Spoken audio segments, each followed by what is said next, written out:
Think an RV solar system is too complicated and you're not sure you can handle it?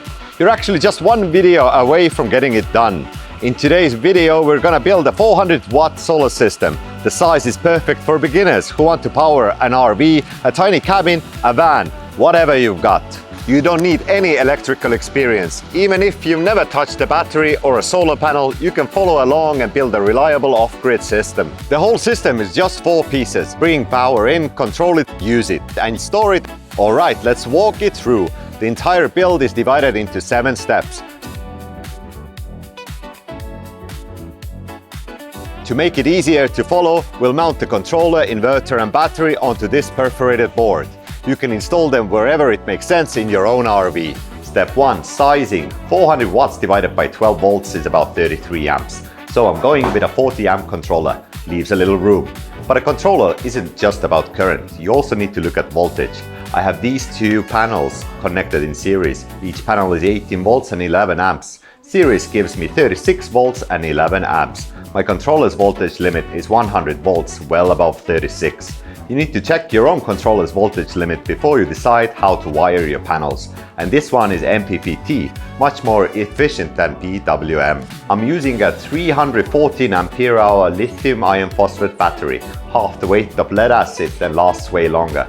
And a 1000 watt pure sine wave inverter easily powers common small appliances such as car, refrigerators, small fans and table lamps. Wire gauge matters. From circuit breaker to battery biggest current, use 2 American wire gauge, this thick one.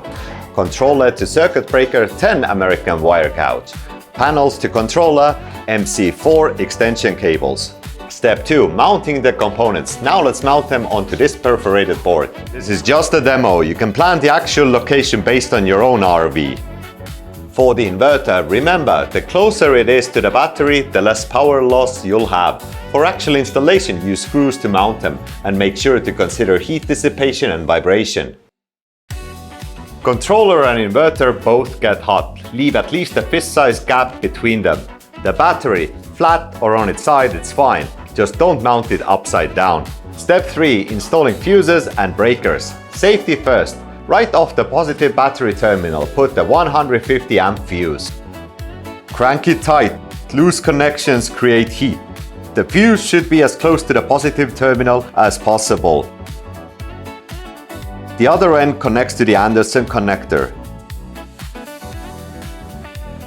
From the controller to the battery, use a 150 amp breaker. And here's one most people miss. Another 50 amp fuse between the circuit breaker and battery. Don't skip this.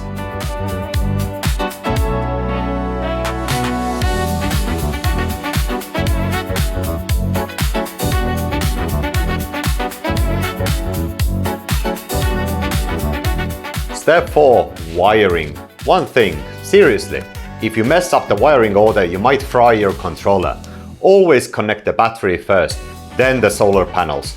Don't reverse it. When actually installing, always follow your controller's manual. Red to positive, black to negative.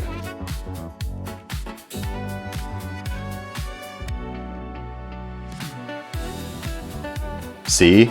As soon as battery is connected, flip on the breaker. The controller powers up. It auto-detects the 12-volt system.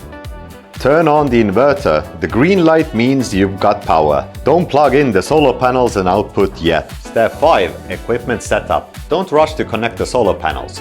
First, you need to tell the controller what type of battery you're using. This controller defaults to lithium iron phosphate, LFP. Just double check that it's selected. Do not select lead acid, otherwise the charging parameters won't match and battery life will be affected. Now the inverter. The default charge current is 55 amps. For a 314 ampere hour lithium battery, that's only a 0.18 C rate. No need to lower it.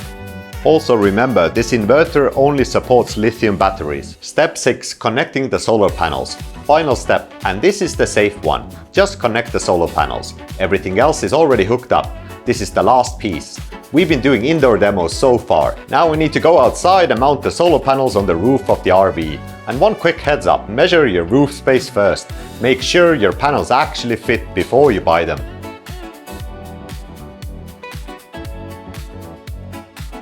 Now let's connect the solar panels. These MC4 connectors are idiot-proof, but still, match the colors. Red to red, black to black. Push until you hear that click, then give it a tug. Locked. Step 7. Testing and verification. And just like that, you're charging. Sun's not even that strong right now, still getting 155 watts. Plug the fridge into the inverter, then turn the inverter on. Check the voltage on the inverter screen. Anything above 12.6 volts is good. The light comes on, it's running. Done. That's a complete 400 watt solar system. Look back, honestly, not that complicated, right?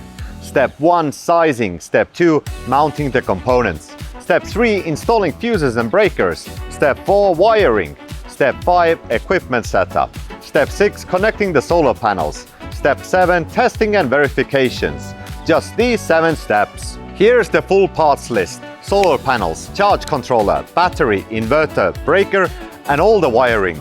If you're interested in any of these products, I'll leave the links in the description so you can check them out.